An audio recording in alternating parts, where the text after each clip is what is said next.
My girlfriend said, "Love can wait, but friendship can't. They'll be here after you." I packed my bags that night without another word, when she and her squad showed up at my new place.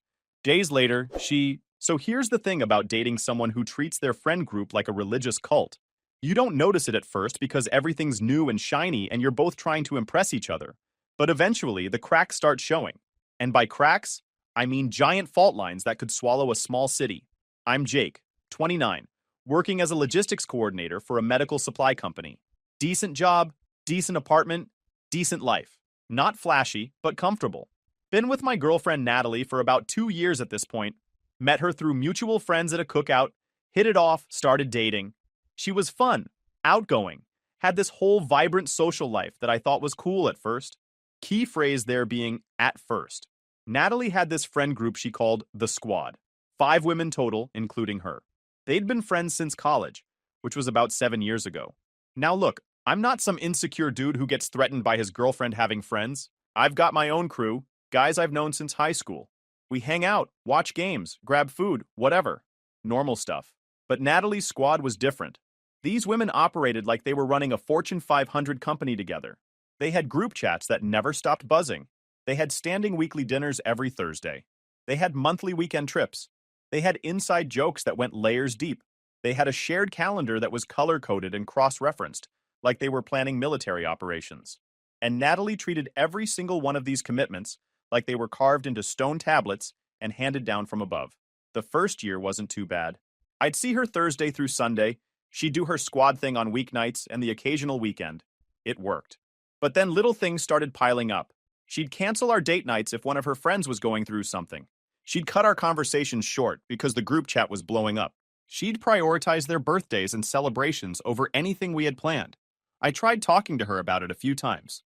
Nothing confrontational, just casual mentions like, "Hey, maybe we could spend a bit more time together," or "Maybe we could plan something just us without checking the squad calendar first." She'd get defensive immediately. Tell me I was being needy. Tell me I should understand how important female friendship is. Tell me I should be supportive of her having a strong social circle. And I was supportive. I never told her not to hang with her friends. I never gave ultimatums. I just wanted to feel like I was somewhere in her top 5 priorities, instead of constantly competing with 4 other women for her attention. Things came to a head about 3 months ago. We'd been planning this weekend trip for weeks. Just the 2 of us, heading up to this cabin near the mountains. I'd requested the time off work, made reservations at a nice restaurant for Saturday night, the whole deal. We were supposed to leave Friday afternoon.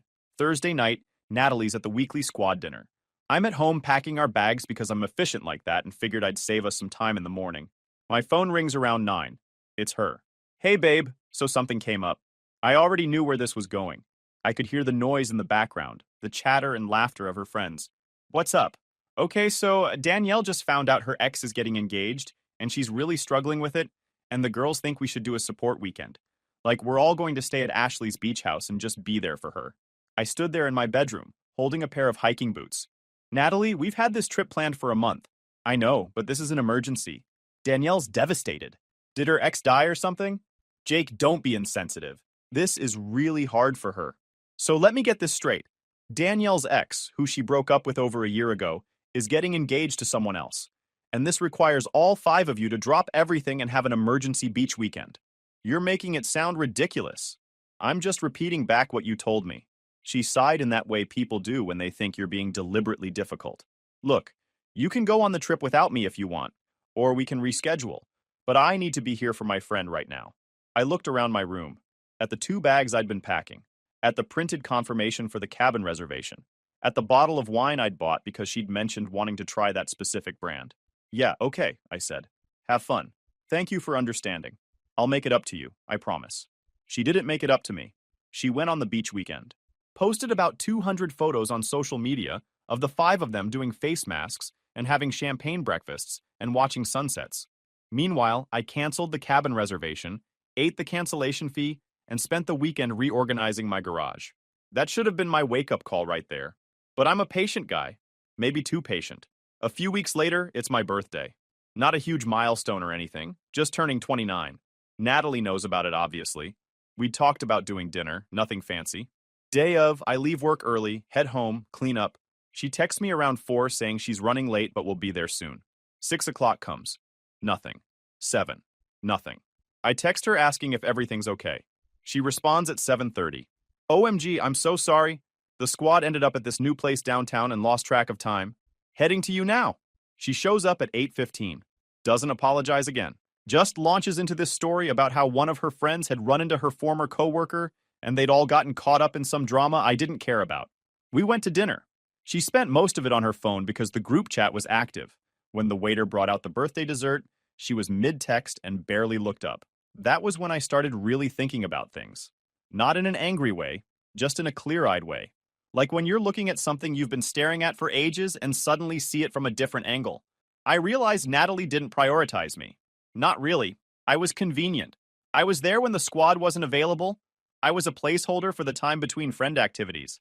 But I didn't do anything dramatic. Not yet. I just started paying more attention.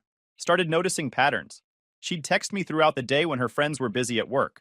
But the second they were free, I'd get left on red. She'd make plans with me tentatively, always with the caveat that nothing was set in stone. But squad plans were immediately locked in. No flexibility allowed. She'd vent to me about her problems. But when I tried sharing mine, she'd give me half-focused responses while scrolling through photos of her friends. I wasn't a boyfriend. I was a backup plan, a supporting character in the story of Natalie and her squad. The final straw happened about 2 months ago. Her friend Ashley was having a birthday party. Big thing. Rented out a private room at this trendy restaurant downtown, invited like 50 people.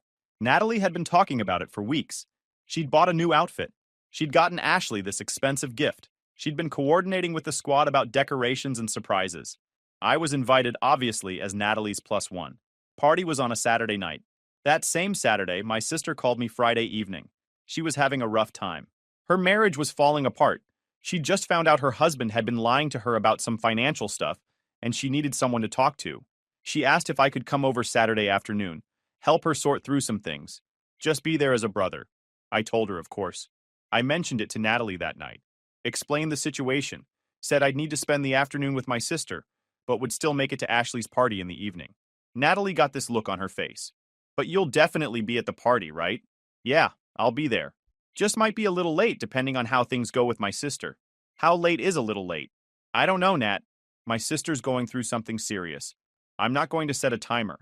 It's just that Ashley's party starts at 7, and the surprise is at 7:30, and it would be weird if you showed up after that. I stared at her. My sister's marriage is falling apart. I know, and that's awful, but you can't help her with that in one afternoon anyway. Maybe just do a quick visit and then meet me at the party? A quick visit. Yeah, like an hour or two. Show your support, but don't miss the party. I didn't even know what to say to that.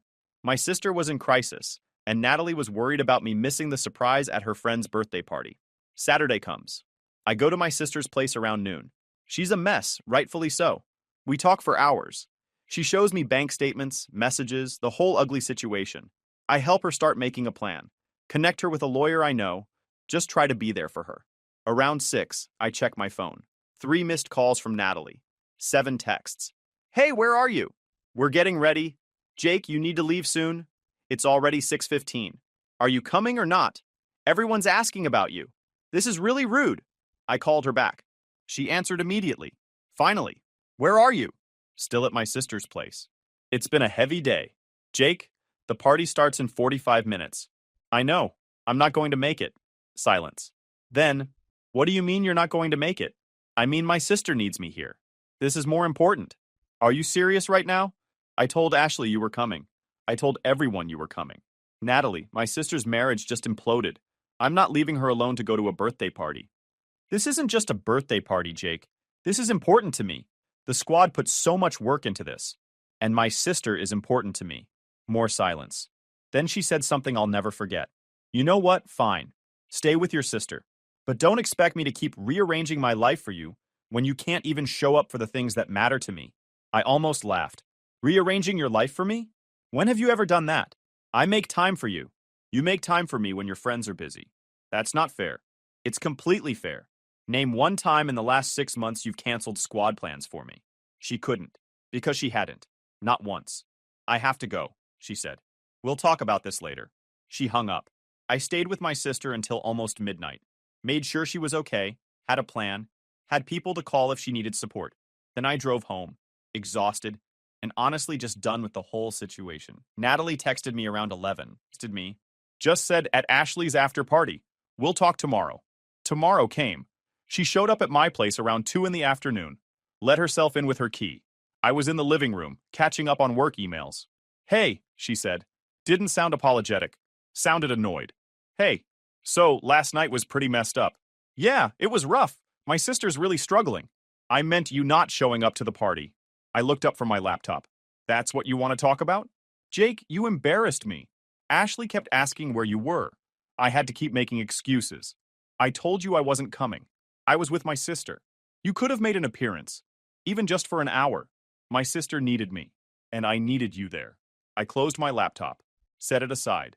Natalie, I want to ask you something, and I want you to really think about the answer. When's the last time you chose me over your friends? She blinked. What? When's the last time you had plans with the squad and canceled them because I needed you? That's not the same thing. Why not? Because the squad is different. We've been friends for years. We have commitments to each other. And what am I? You're my boyfriend. Right. So what does that mean? In practical terms, what does being your boyfriend mean? She looked uncomfortable. It means we're in a relationship. But what does that relationship look like? Because from where I'm sitting, it looks like I get whatever time is left over after you've met all your squad obligations. That's not true. We spend plenty of time together. We spend time together when it's convenient for you and doesn't conflict with anything the squad has planned.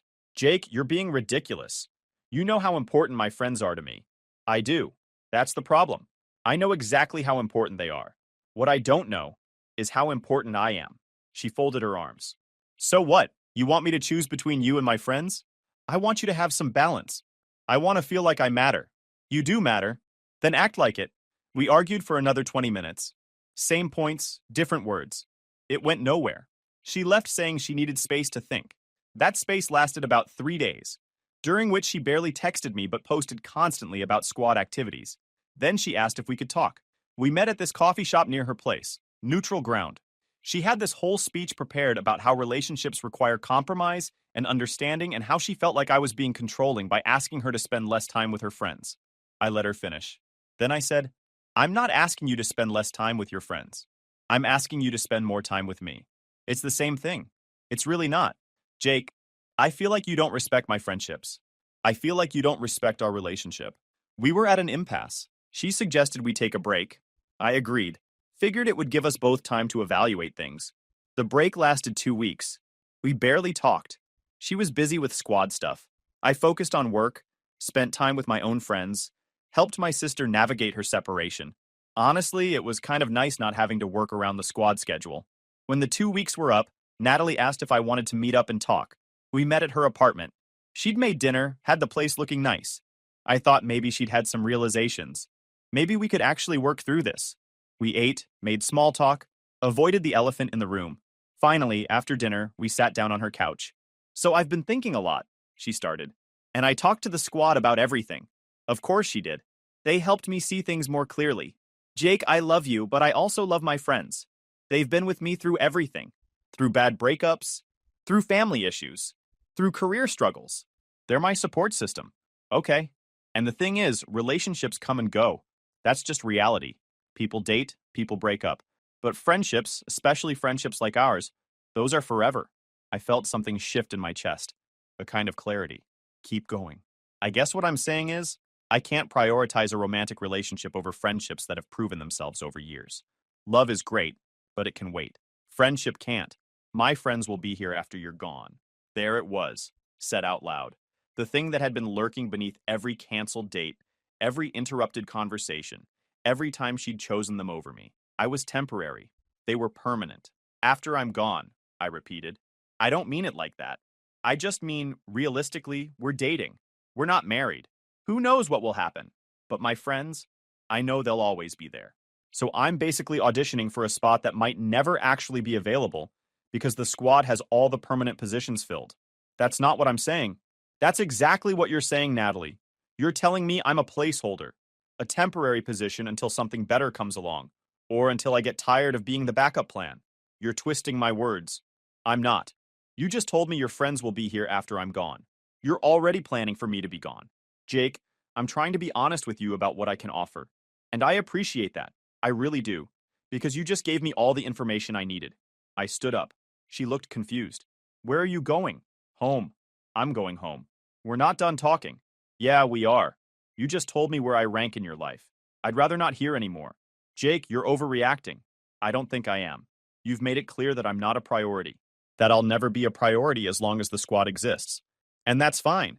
You're allowed to live your life however you want, but I'm also allowed to decide I want something different. So what?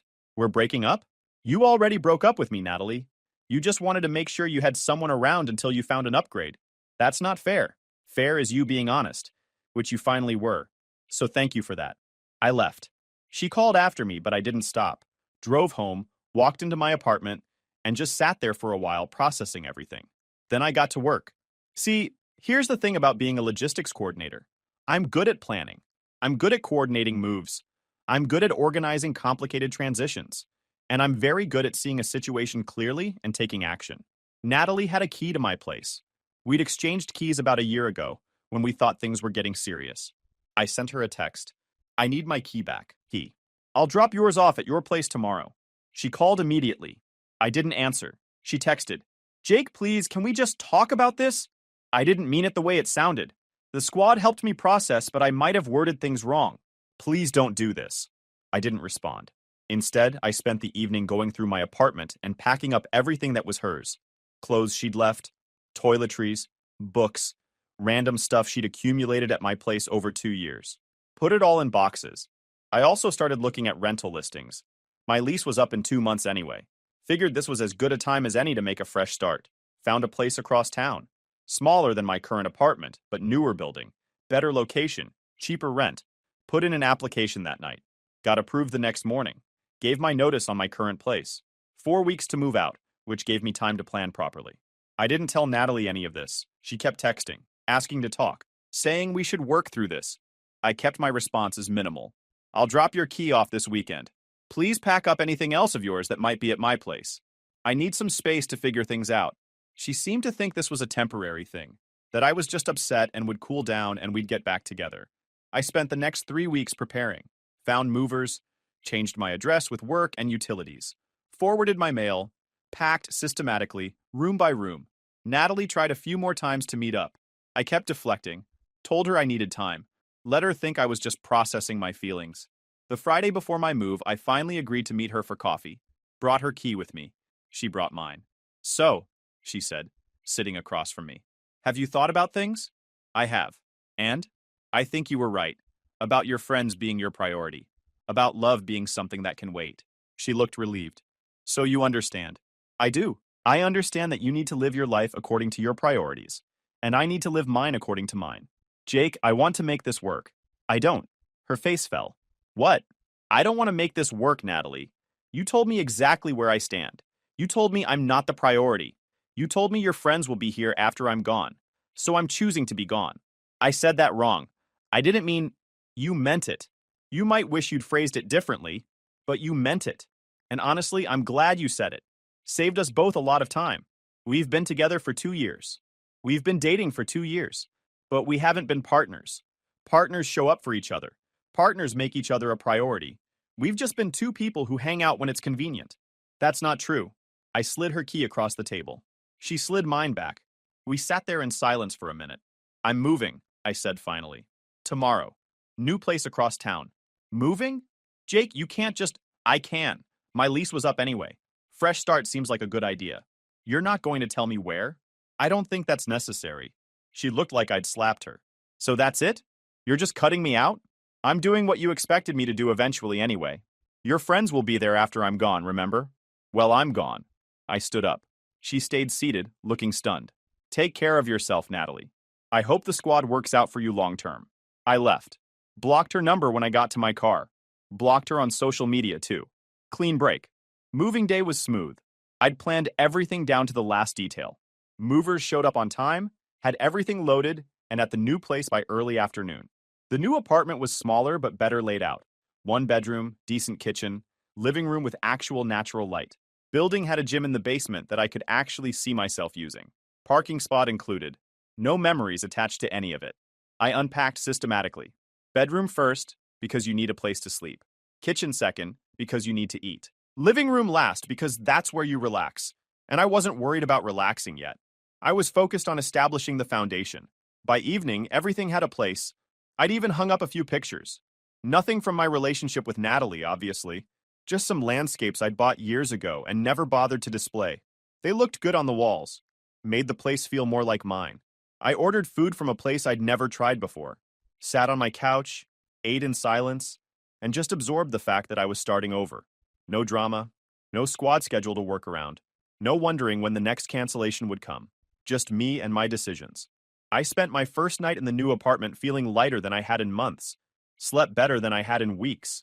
Woke up the next morning and made breakfast without checking my phone 17 times to see if Natalie had texted. Work that week was interesting. Few people knew I'd moved. My boss asked how the weekend went, and I mentioned casually that I'd relocated across town. She asked if everything was okay, if I needed any time off. I told her everything was fine, just a fresh start. One of my co-workers, this guy Dave, who I sometimes grab lunch with, pulled me aside later. Heard you moved. Everything good? Yeah, just needed a change. Relationship stuff? Something like that. He nodded. Been there. Let me know if you want to grab food sometime. Or hit the gym. Whatever. Appreciate it. That was it. No interrogation, no demands for details. Just a normal offer of support from a normal friend who didn't need to coordinate with 4 other people before extending an invitation. The rest of that first week was quiet. I established a routine.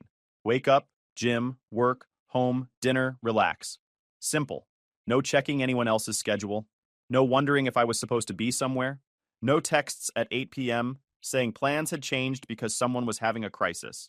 I realized I'd been living on edge for months, always waiting for the next interruption, the next cancellation, the next time I'd come second to the squad. Now that I didn't have to worry about any of that, I felt like I could actually focus on my own life. My sister called that Thursday to thank me again for helping her move. We talked for a while about how she was settling in, how the divorce was progressing, how she was feeling about everything. You sound good, she said. Better than the last few times we talked. I feel good. Natalie thing worked out? Natalie thing ended. Oh, I'm sorry. Don't be. It was the right call. Want to talk about it? Not much to talk about. She made her priorities clear. I acted accordingly. My sister was quiet for a second. Good for you. Seriously. I spent 2 years trying to make things work with someone who didn't respect me. You're smarter than I was. I learned from watching you. Well, I'm glad one of us figured it out faster. You doing okay, though? Really? Really? I'm actually better than I've been in a while. We talked for another 20 minutes. Normal sibling conversation. She told me about her new place, her new job prospects, her plans for the future. I told her about my new apartment, about work, about Dave's gym offer. It felt normal. That's what struck me. Talking to my sister felt normal because she actually cared about what was happening in my life. She wasn't just waiting for her turn to talk about the squad. That was 3 weeks ago. Last Friday night, I'm in my new place, settled in on the couch watching a game. Around 8 o'clock, there's a knock on my door. I'm confused.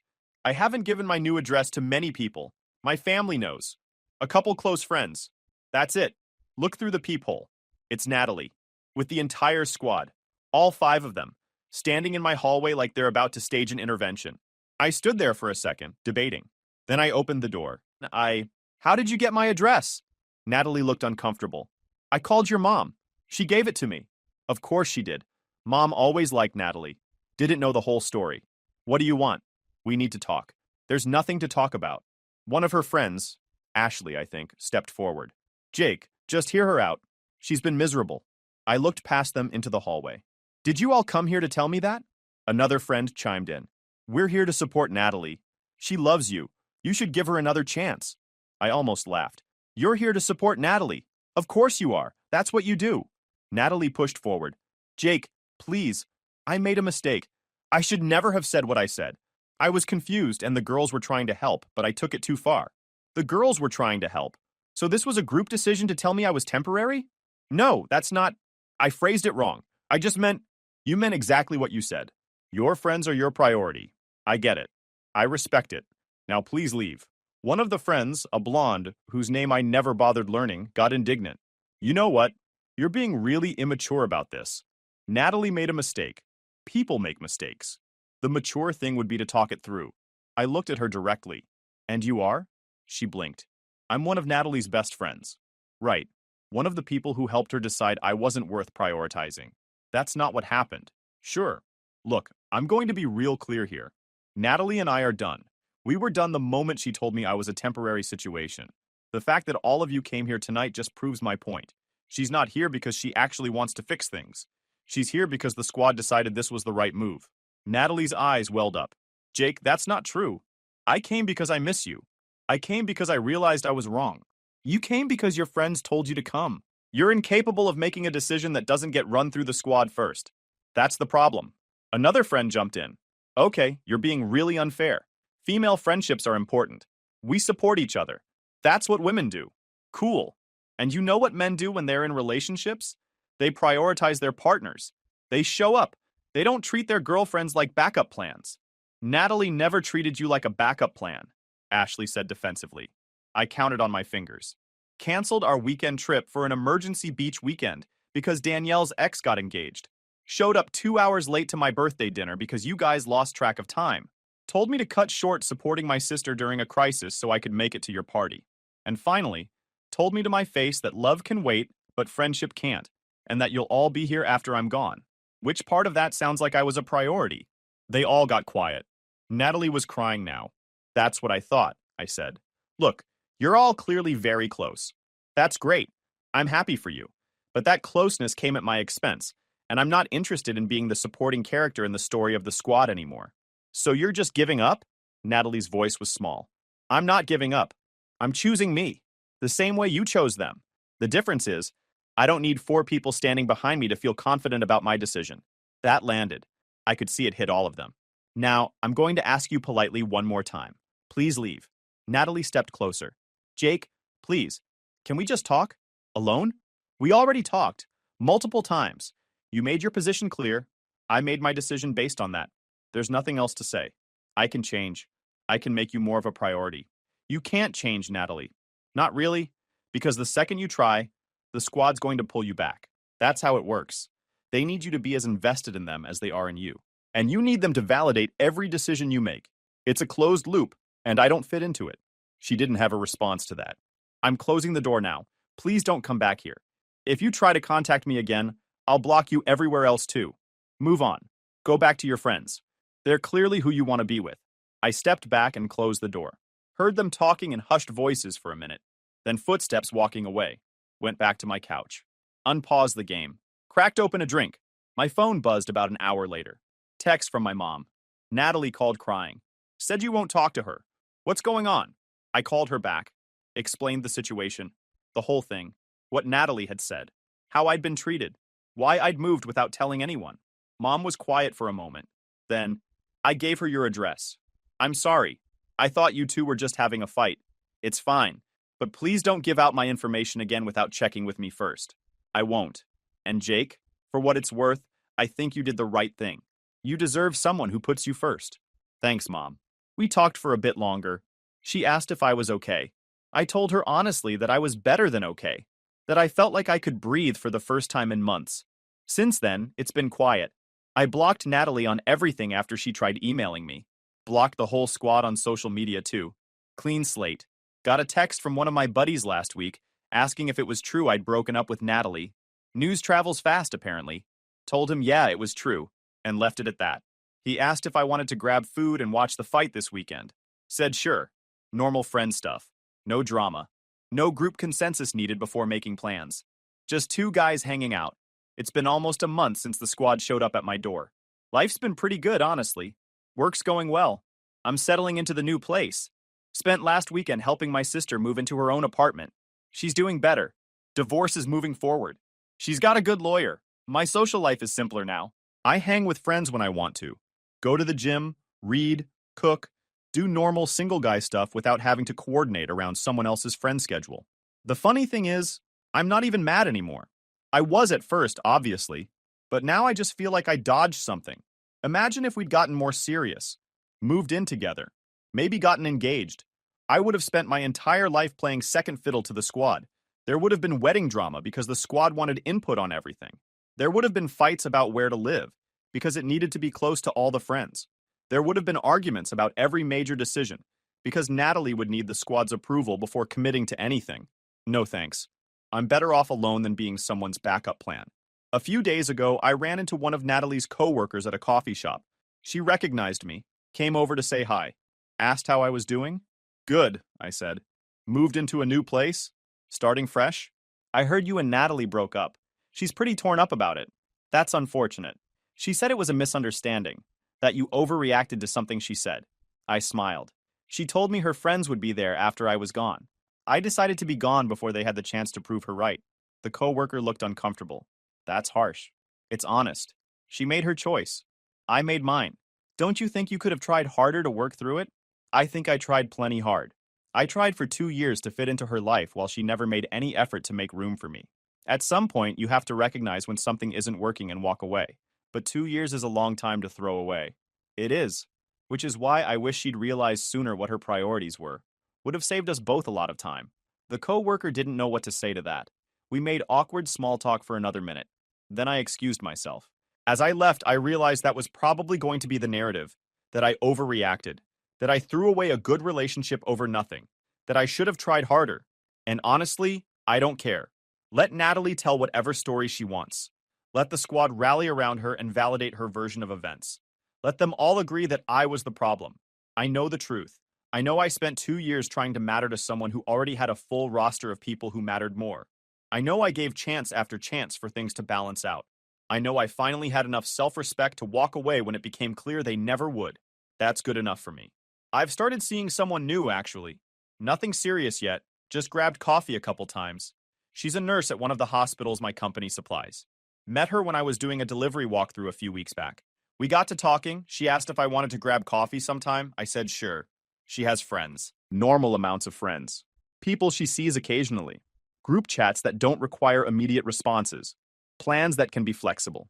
We were having coffee last weekend, and her phone buzzed. She glanced at it, smiled, put it away. Sorry, group chat, she said. I tensed up for a second.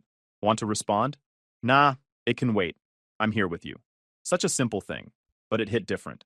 Later, we were making plans for the following week, and she suggested Thursday, then paused. Actually, wait, is Thursday good for you? I usually see my friends on Thursdays, but we can move it if that works better for you. No, that's fine. Friday works too. You sure? Because they won't mind. We're flexible. Friday's perfect. She smiled. Cool. I'll let them know I'm doing Thursday another time. I sat there thinking about how Natalie never, not once, moved a squad event for me. This woman I'd known for 2 weeks just casually offered to reschedule her standing weekly plans. I'm not saying this new thing is going to turn into something serious. Maybe it will, maybe it won't. But at least I know going in that I'm not competing for last place in someone's priority list. And if it doesn't work out, fine. I'm good on my own. Better alone than with someone who treats me like an afterthought. Last thing. About a week ago, I got a message on LinkedIn of all places from Danielle, the squad member whose ex got engaged and started that whole beach weekend disaster. Hey Jake, I know you probably don't want to hear from any of us, but I wanted to apologize. I've been thinking about everything that happened, and I realize the squad dynamic is probably not as healthy as we all thought. We do put pressure on each other to prioritize the group over everything else. I'm sorry you got caught in that. You deserved better. I stared at that message for a while. Part of me wanted to ignore it. Part of me appreciated the acknowledgement. I ended up responding, I appreciate you reaching out. No hard feelings. I hope you guys figure out what works for you. Take care.